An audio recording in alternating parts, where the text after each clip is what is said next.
What is up, guys? My name is MipZ and welcome back for yet another League of Legends video. So today we are playing one of my all-time favorite ADCs.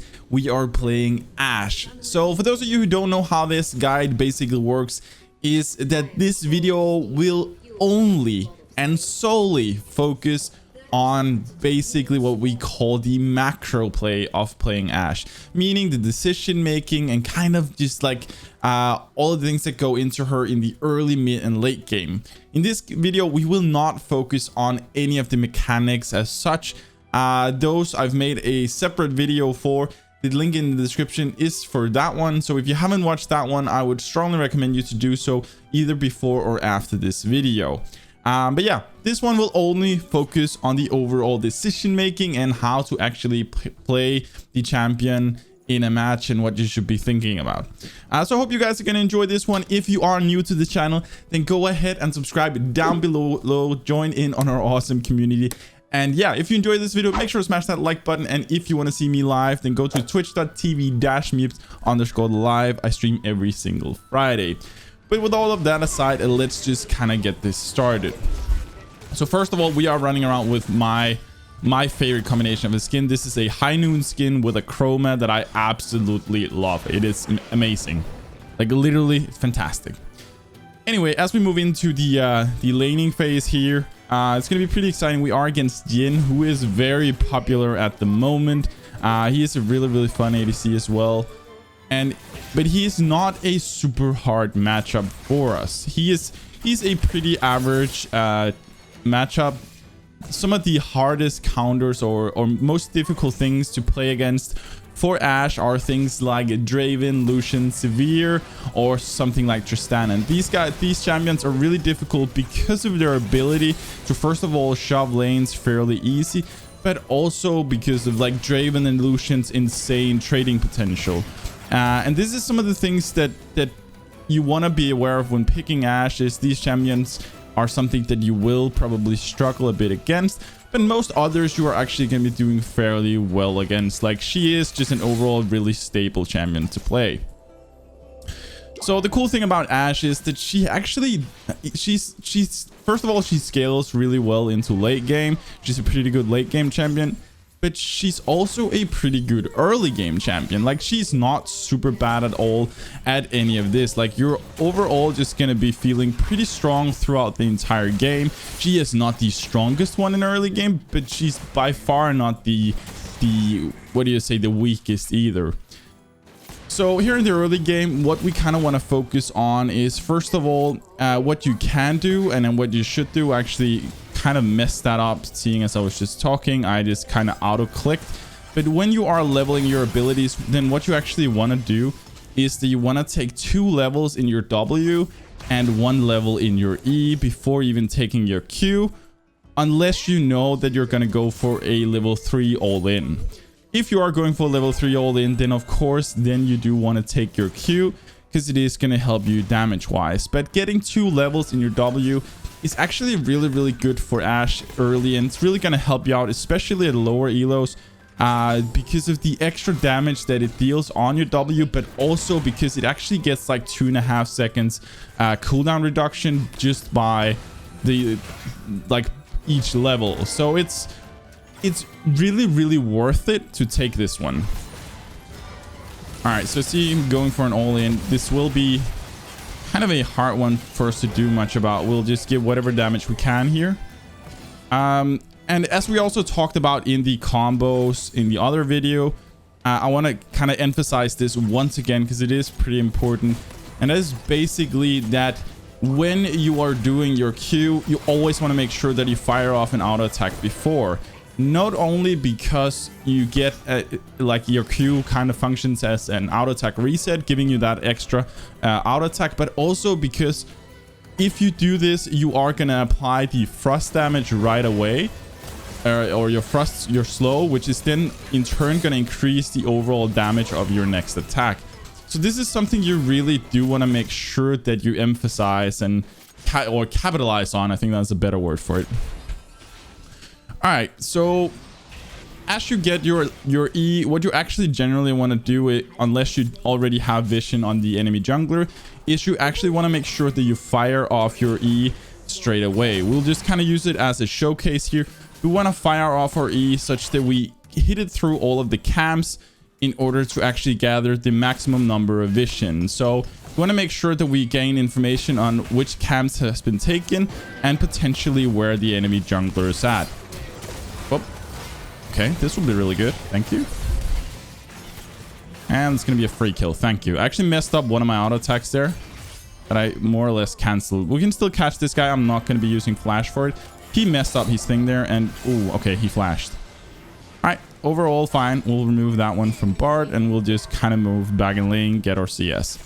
So that was an overly aggressive play. And again, as you guys could see, I did one auto attack. Even though my Q was ready and I had the stacks for using my Q, I did an auto attack on Jhin before clicking my Q, such that I first of all got the frost or the slow effect on him, the frost strike on him, and then get the extra auto attack because my Q instantly auto or resets my auto attacks. So this is something you really want to make sure you capitalize on. It is super duper important. We don't have anything else than slow here, so that is all we can do. We get a little bit of damage out, but we won't be chasing that one. We'll just make sure that hopefully we gave him enough damage to... Okay, we need to watch out for that third shot. Oh, dude. Galio is kind of playing this a little bit risky. All right. So we actually really wanted to look for it back, and what we should have done here is we should have shoved the lane before Jhin came back, and then we should have backed out to capitalize on the fact that we now have a good portion of gold. We got a kill. We have decent farm. We have a bit more than he has, but we've also been in lane a little bit longer. I am going to try and see if I can shove the lane now, just see if we can reset, but I don't think he is going to allow us to. So I might have to call down for a jungler and ask him to kind of try and relieve or lane in order to not lose too much. He is getting counter jungle now, but their support was also there. So if I can reset this, or we can go for an all-in here on this Jhin, that will also be really good. Because I won't be able to get in there in time. I have my ult though, so we're going to start looking for an ult play up here. We'll throw it. We actually don't have mana now. I'm missing 3 mana. We're going to make sure that we do get a hit on them. This Jhin is going to be screwed. So this should be more or less a free kill. There we go. Sweet. All right, we're going to be backing the Galio's anyway, pushing this, or there's no point for us to go back there. I didn't really know whether or not going to the jungle here was the right call at the beginning until I saw Jhin moving up there. I was like, okay, this is now the time for me to push and actually capitalize on the fact that he's screwed up. So let's go ahead and get a little bit of the stuff we need here. We can get just about everything we need. The only thing I really wanted, except from all these things, it would have been really nice to actually get a control ward. But things are looking pretty well. We have decent farm. We have 2 kills at this point. So we're starting to kind of snowball this out pretty well. Every time we get our ult now, we can initiate a fight if we wish to. Of course, they have options like Bard can use his stun to try and peel us off, etc. But our ult is such a strong tool that pretty often with Ashe, you can kind of wait up for this one, and then you can initiate fights when you feel like the right opportunity is there. But again, you need to be very, very aware of using your E to kind of give yourself information. Right there, we know, okay, here's Bard. The whole blue jungle is up, meaning that their Kayn is probably going to be going there next. He's right now in top side, meaning that once he go down here, he's probably going to start clearing a bit of his bot jungle before being here. So this means that I have about 2 to 3 minutes now where I'm pretty safe. I can poke these guys. I can do whatever I feel like, as long as the mid laner doesn't suddenly come down here. So use your E to kind of give yourself information of where the enemy jungler is and how safe you are. We do have our ult ready, and okay, apparently Galio really wants to shove this lane. That's exactly what I didn't want to do, because I wanted to make sure that we do get these get the bot lane a little forward so we can initiate with my ult. But seeing as Galio just pushes it, we don't really have much of a choice, and yeah, we'll just kind of have to deal with that. Again, I'll try the same thing. See if Galio can please stop out attacking the minions. And I'll see if I can fire off my ult at a proper time. We see Kayn is now mid side.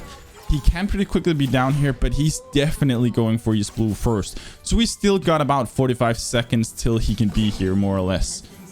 So we could be looking for an engage, but again, it is slightly risky at this point, and it's by the second, it is getting more and more risky. So we're not going to go for it. I'm going to use another E just to see that I'm right and he's on his blue. You can see it right there. He just did a scan and he just took his blue. So make sure you use your E. It is such an amazing ability to kind of give you information about what's going on. Like at this point, I'm not saying don't use wards, but for some reason I haven't. And just like your E is such a powerful tool. It's actually one of the best things about playing Ashe, because it gives you so freaking much information that it's retarded. Like it is really freaking good. We'll make sure that he's not on the Drake. We know that he might still be down here. He could still be close. Okay, he's going for an all-in. We should be able to get this, and boom. That's very nice. Thank you, Galio. That was really kind of him. And an overall decent play, except we didn't know where the jungler is. He could be standing right here waiting to go over, and if so, like he could be standing here with Bard and they could just go over the edge, or Kayn could come from there and Bard would come from the other side. Like quite honestly, what Galio did there, yes, it did work, but it might as well have kind of put us in a really poor position. So right here, Kayn is coming in, not really sure why he's going for this play. It is most likely not going to work out for them. They are going to lose probably more on it than they'll win. So I'm going to make sure I get this. I have everything, and I'm just going to kite as much as I can. I know nobody of the enemy is over here, so I'm all good. I'm just following up, making sure that we get it. So not a worthy play for them at all. We did not play it perfectly at all, but like it was just super not worth it for them at all. So this is overall going pretty decently. Our farm, again, not amazing, but it's okay. We can deal with this. I really want to go for back now because I can finish off my mythic items, or my mythic item, not items, but my mythic item. So that's kind of what I want to go for. I'm going to shove this lane as much as I can. And then we are going to go for a back. There we go. And we'll get that one. Boom. And we'll go for a back. So this is really nice so far. One thing you gotta remember when you're fighting, even in laning phase, but also throughout the entire game, it is extremely, and I cannot emphasize this enough, it is extremely important that when you do play Ashe, that you kite all the time. Like you have, if you call it kiting, attack moving, I don't care what word or term you use for it. You have to do this constantly on Ashe, because Ashe, it doesn't have any mobility. Of course, you can build Gale Force at this point, and it'll help you out a little bit. But to the core of Ashe, she doesn't have mobility. What she has is she has slow effects on the enemy. So the only way to keep distance between you and the enemy is by slowing them per definition.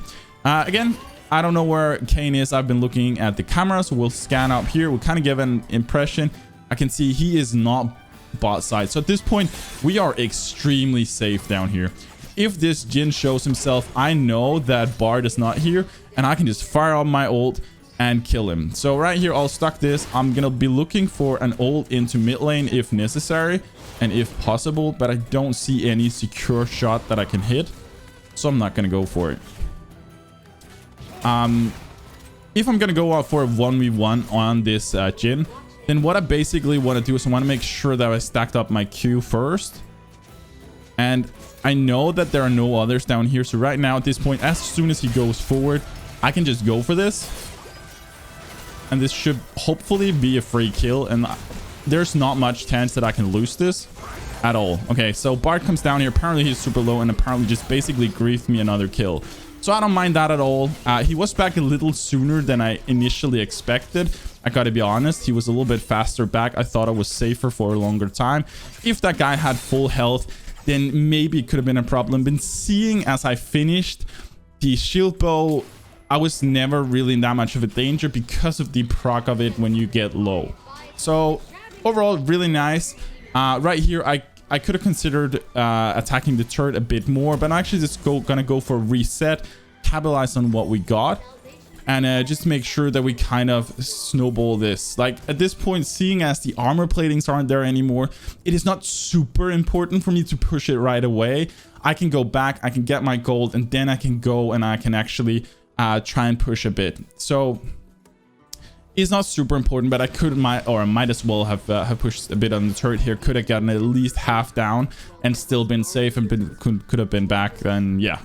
So there are many choices that you could do at this point, but remember, when you play Ashe, you always want to try and stick with your teammate as much as you possibly can, because as we talked about, you do not have any type of mobility, and therefore if you get caught in the middle of something or between several enemies, then you are by definition screwed and you won't be able to really do much.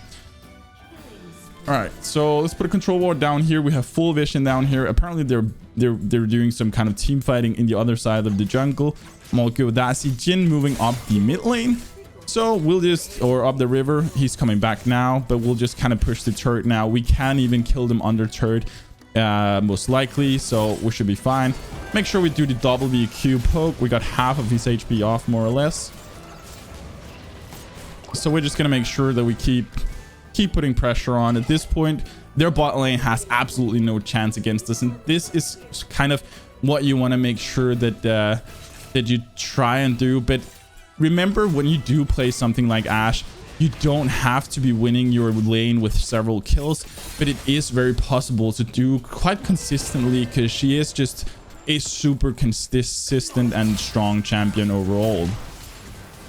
But even if you get our lane somewhat equal, then that's still more or less a one lane, just by the fact that Ashe is a super strong champion. So right here, I have no clue where their Kayn is, so we're gonna basically do the same thing. We're gonna do a scan, and we'll do it after we don't have any minions. So we'll basically scan out the middle here. I want to check if he is in this jungle. He's right there, but he's currently backing, so I'm feeling a little safe. Again, he could, as soon as he got scanned there, be like, okay, they saw me, so I will actually stop my back and come down here.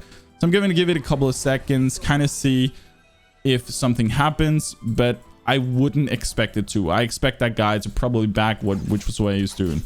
So we want to play around the Drake now. This is kind of what we want to go for. I'm going to shove this as much as I can, and I'm going to move up and help in the mid and see if we can basically do something here. So I have my ult ready. I see Kayn. I'm gonna hit him right here with my ult. Most likely. Oh, I actually failed it slightly. Could have been just an inch to the side, and I would have been able to hit him. It was pointless for me to fight here. Right here would have hit either if he was on one side or the other side of it. It was kind of a misplaced arrow. All right, so we can just free take this. We know Kayn is not close by. Jhin is not going to move down here. Like, this is just a free Drake, even without our jungler. So this is super fine. We'll just take it. Move back down. And this is something you want to kind of look for, is look for free Drakes. If you know the enemy jungler is not there, then you are very, very capable of taking it together with your support, or of course with your own jungler. So right here, we're just going to try and shove this as quickly as we can. There we go. All right, so Jhin is now more or less back in lane because we are in his W range. But we should be able to shove this turret. There's not really that much. And our dude does want to go for a dive, and we can, of course, do that. But it is a bit of a risky play. I'm not going to go with him under, so we'll just kind of do whatever we can here.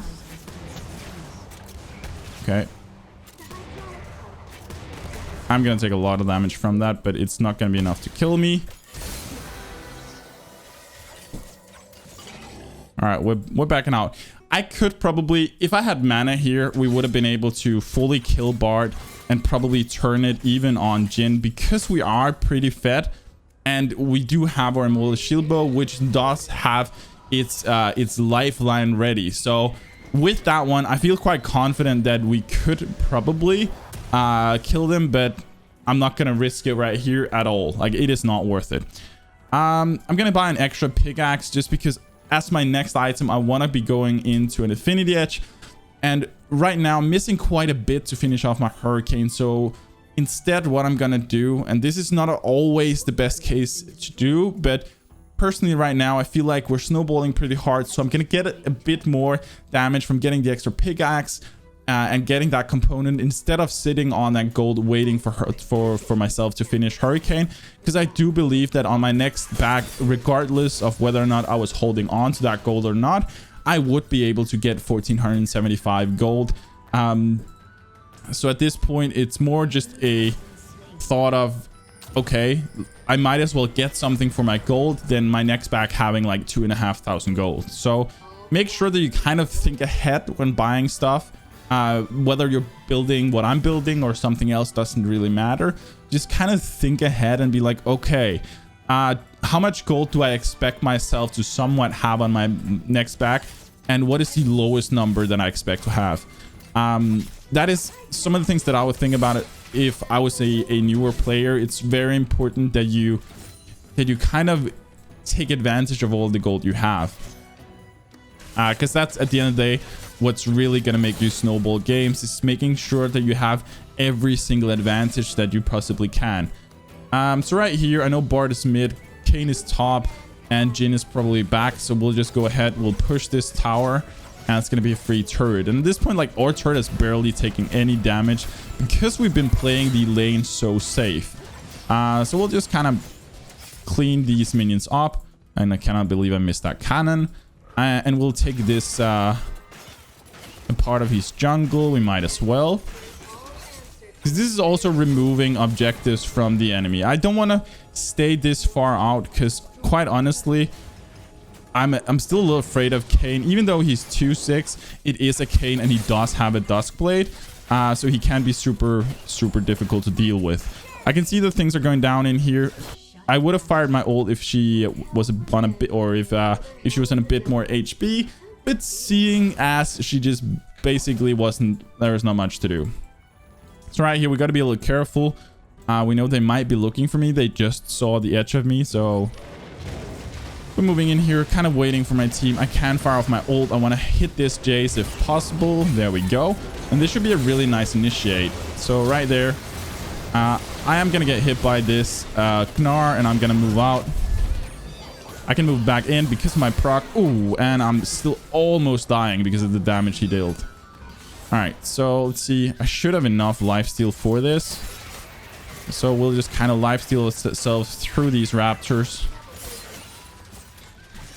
And then we'll go for it back. We didn't necessarily need these, but I want to make sure that we get that camp reset so we can take it again later, or jungler can. All right, so back off. As I said, now we can get our Hurricane. We did expect to reach this point. Right here, what I want to do is I want to buy 2 control wards for the next objective, because we are going to see the Drake coming up. So Drake is pretty important for us right now. Seeing as we just killed those guys, it doesn't matter that we backed a bit late. It does take us around 30 seconds to run to Drake, but seeing as both their Jace and their Gnar died just a second ago, they won't be here in time either. So we'll be here actually almost a little bit before them anyway. So moving down here, really quickly make sure that we get this scuttle. We'll call for backup because we kind of need this. Going for this without our jungler is a little risky, but seeing as or Galio just does it, there's not really that much I can do. I'll fire off my ult to buy us a bit more time. This is, again, really not the best call at all. I'm just going to try and finish off what we started, and I'm going to back out. It's just not worth for me to take that fight at all. There is no point going for it. I don't believe... Maybe I could have, actually. We should have. My bad. I thought it was lost. I actually thought that fight was lost, but I did not see or Camille coming in there. I literally didn't see the TP. So if I'd seen that TP, I would have come back into the fight. I didn't see it, and that's also something you gotta realize when playing ADC is sometimes it's better just to stay safe. I know right here some people on your team might tilt a bit over it, but just say you're sorry. You're like, dude, I see I made a mistake. I should have been there.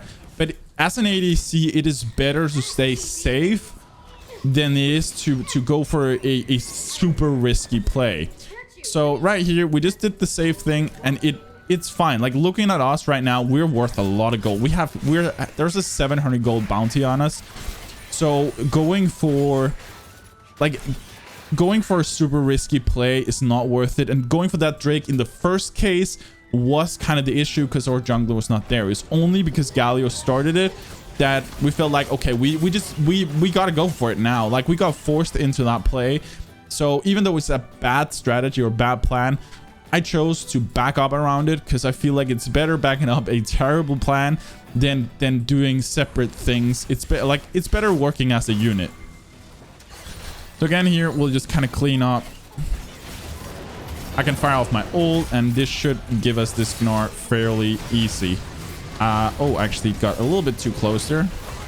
There we go. All right, so we're doing pretty fine now, and we'll just kind of keep pushing in here. So at this point, I don't know where Kane is. I'm gonna use my E. Okay, his whole top jungle is clean, so there's not much to do in there. We can use the same down the side here and check. I can see there's a bit of vision in here, so we'll make sure to just clean that real quick. Also gonna put a control ward. There we go. We can take this one while Galio kind of just opens that up. There we go. So at this point, what I actually really want to do with my team, I really want us all to group. Like, I am super strong at this point. I have decent farm. I have a lot of kills. So I'm really strong at this point. So what we should be doing at this point is definitely grouping up. So Camilla's dead, but so is their Jace, but their Jace is not worth a lot at this point.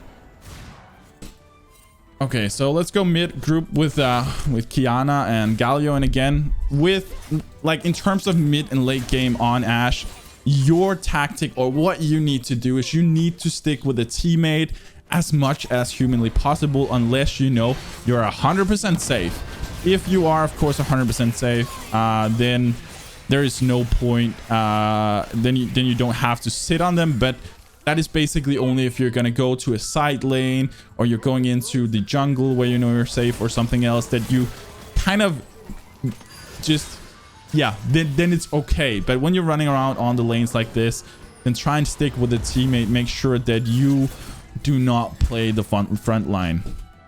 As Ashe, you always wanna be playing the back line. You want to hit the closest target to you, and you want your front line to be in front of you, which kind of says it because it's the front line. But as we talked about, Ashe does not have any mobility whatsoever. Yeah, I could not get up there. This is not a good fight. I am 100% dead, but I'm gonna get one with me. So I couldn't really follow along this play. If I moved up here, I would get stunned by Bard.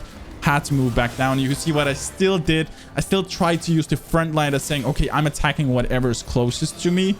But this was just a bad, like, overall bad engage. This was not a fight that we needed to go for at all. Like, this was not what you want to go for. All right, that's our next item. We'll go for a Mortal Reminder. This will be really nice for us, especially with this Kane and everything. It should be pretty good. And the Bard healing, and it's just like Mortal Reminders just becomes such a good item overall. I really like the new stats on it, and also seeing as it gives us some extra movement speed, which is really nice, combined with the fact that we slow our targets. That makes us able to basically increase the gap between yourself and the enemy. So that was sadly our first death. And that was quite a big shutdown in terms of gold for the enemy. So they really got a lot out of this one. I'm going to use my E to kind of tell us how they are positioned down here right now as we're coming down. They have not started we should have taken control what's with us, by the way. All right, so right here, I'm in a lot of trouble here, actually. I need somebody to protect me. I did not see the Gnar moving down here at all. And this is exactly, I think, even though we died here, peace with that, it really shows what I was saying. Like, you never want to be walking alone. Like, if you get caught in a corner, or if you get caught on a rotation somewhere, then you're most likely dead in like 9 out of 10 cases, regardless of if you're 8-2 and super fed. Like, you're not super good at these 1v1s.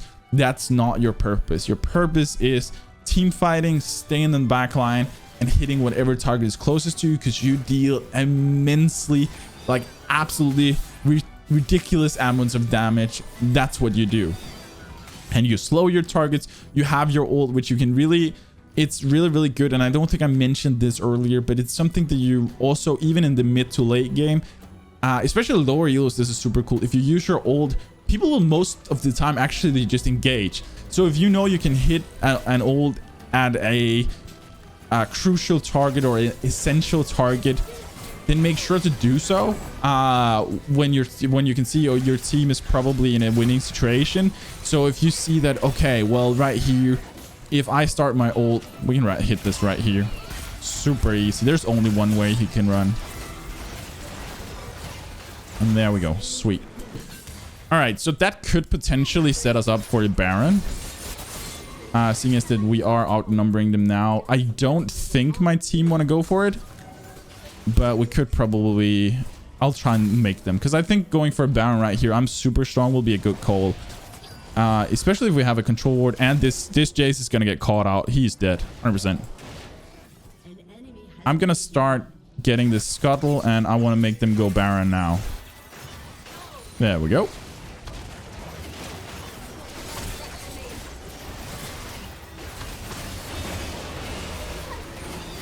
So overall, really nice. Should be 100% free Baron.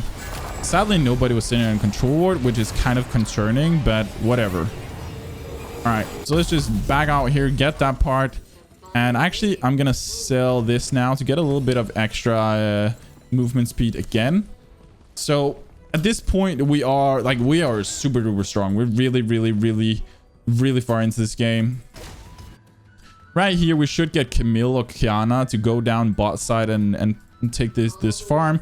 What I want to do is I actually want to make sure that she just gets it. I'll take the golems here to just make sure that I'm doing something productive. And this is one of the things I see on ADCs a lot of time, making the mistake of kind of stopping their momentum of getting gold. Like you can see every time that we're not fighting, I'm doing something productive. I'm looking for vision. I'm looking for where are the enemy players. I'm looking for camps that I can take in terms of gold. I can't help down right here right now, but there are 3 people down there, 1 top, so I can maximum have 1 guy up here. I should be able to really quickly just push. And this is where Galio made a mistake. He went down there. He should just help me push instead. But seeing as they're still down there, I can go for this. And I should be able to get the inhib, and I'll just move strictly up top before they can get to me. So right here, get that. I'll move up. Now I'm with a teammate again, which I feel super confident about. Also, our teammate is not like super far behind, so this should overall be really nice. Right there, it's going to be another one. If they go for this fight, we should be able to win it. If only Gnar, so we can just take this inhib as well. Right there, and we can back out. And as we're backing out here, we might as well go take their jungle. So we're gonna take the golems. Hopefully she's gonna go take the raptors. All right, she won't, but I will just take the golems and we'll leave the raptors, because at this point I'm not risking to stay in their jungle for much longer. All right, so let's get Molder Reminder, go into a Guardian Angel. There we go. So far, things are just going pretty decently. We're making sure that we apply pressure everywhere, and we're trying to make decisions based on where we know the enemy team is. And whenever we know somebody is close to us or we don't know where somebody is, then stick with a teammate.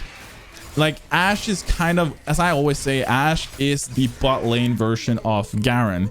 Her mechanics are fairly simple. Her like overall kit is fairly simple, but she is just, oh, we're not gonna get that, are we? Okay, just got him. Her kit is overall fairly simple, but what really makes a good Ashe player is her positioning and her ability to kite.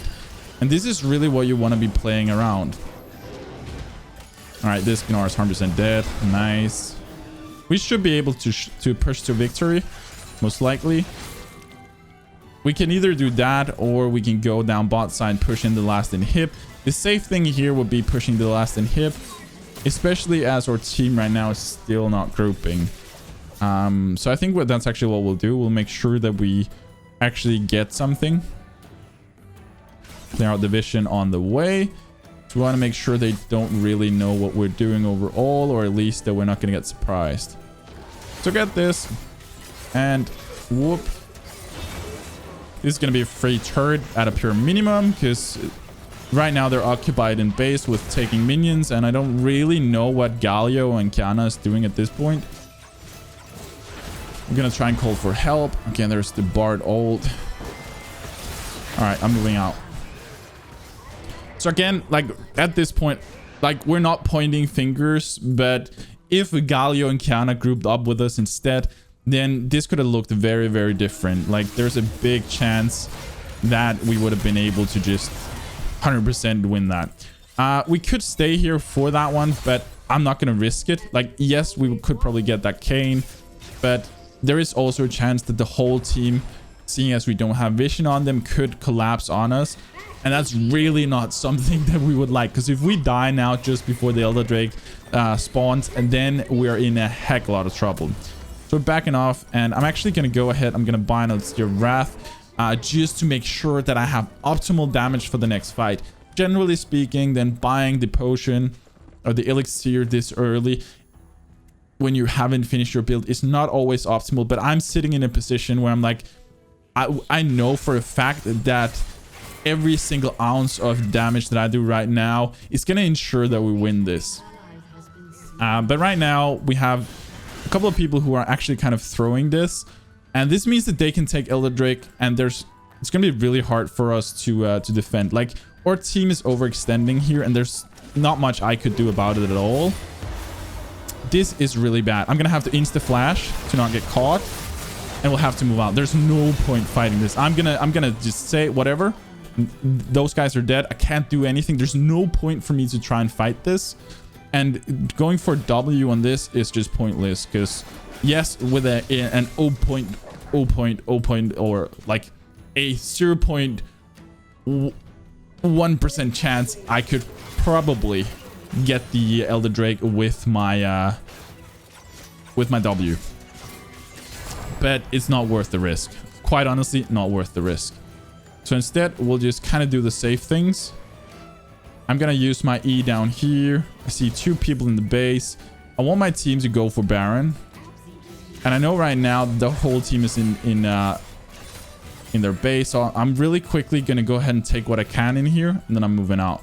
And I'm going to use this explosive thing. There we go. And we just need to group.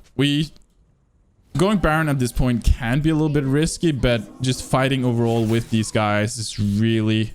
Like, our issue, the only reason why I don't mind calling a Baron right now is not because I really want to fight these guys with the Elder Drake. Like, I want to kind of postpone fights, and maybe that's what we should do. But the thing is, we're kind of just losing because our team is really... They're taking fights that they shouldn't. Like, again, right here. This is some terrible fights. This Kiana ult might actually just have saved us from losing this fight. But they're fighting when only half of the team are present. And that's the overall issue. Okay, so we got everybody except one. So we will actually just go ahead and try and focus. There we go. We'll just kind of see if we can finish this. 40 seconds on... Whoop. I need to be careful. Still, we cannot underestimate this guy, because he does still have the Elder Drake, and a last shot from him can be really devastating. So we'll just kind of push through. We have 30 seconds. We just need to go for the base. There is no point taking the other inhib at this point. It is just finish this off as quickly as possible. And it appears that he has given up. He knows it's over. All right. So yeah.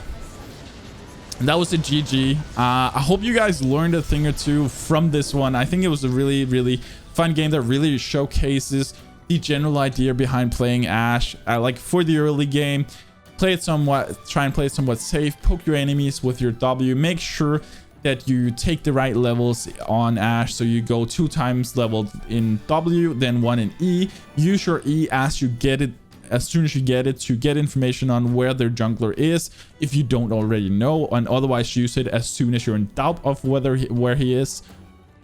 And make sure that you use your Q as the auto attack reset, not only for the auto attack reset but also for the extra damage, because you just got the frost effect onto your target. This is super important in the early game, that you just do this and you yeah, kind of just learn it overall. She's super fun to play in the early game, and she's very easy to, once you've mastered her, to stay consistent on, which is really cool. You can use your ult for initiates, and then your support can back up with their crowd control, and also vice versa. They can start with their crowd control and you can fire off yours, but pretty often yours is best to initiate on, because the stun is going to last longer the longer range it has. And for the mid to late game, you just want to make sure you keep up your farm, you keep up your gold income, you stick with your teammates, especially, or at a pure minimum when you don't know where the enemy is. If you know you're 100% safe wherever you're going, or if you're going to your own jungler, you see all 5 players in top side, then of course you can be on your own and you can do some split or something else. But generally speaking, you want to stick with a teammate. You want to have a front line that you can hide behind, and you want to be kiting at all times on Ashe. This is so important because you don't have mobility. Your only effect is to slow the enemy, and that's what's going to keep them away from you if you keep moving. But if you don't keep moving, you are just going to die. So keep moving. And this is one of the reasons why I'm always saying Ashe is one of the best ADCs to learn how to play the ADC role, because she teaches you how to kite, how to position. You don't have anything that is forgiving in terms of getting away, or in terms of extra burst damage or anything. Like, you have a very simple kit that is very effective if used correctly. Yeah, that is pretty much gonna be it for this video. I hope you guys enjoyed it. I thought this was an awesome game to play. But yeah, that's gonna be it for this one. If you haven't subscribed already, go ahead and do so down below. Click that button, join in on our awesome community. If you enjoyed this video, smash that like button, and last but not least, if you want to see me live, then go to twitch.tv/MipZ_live. I stream every single Friday. But yeah, that's gonna be it for this video. As always, stay awesome, have fun, and take it easy, guys.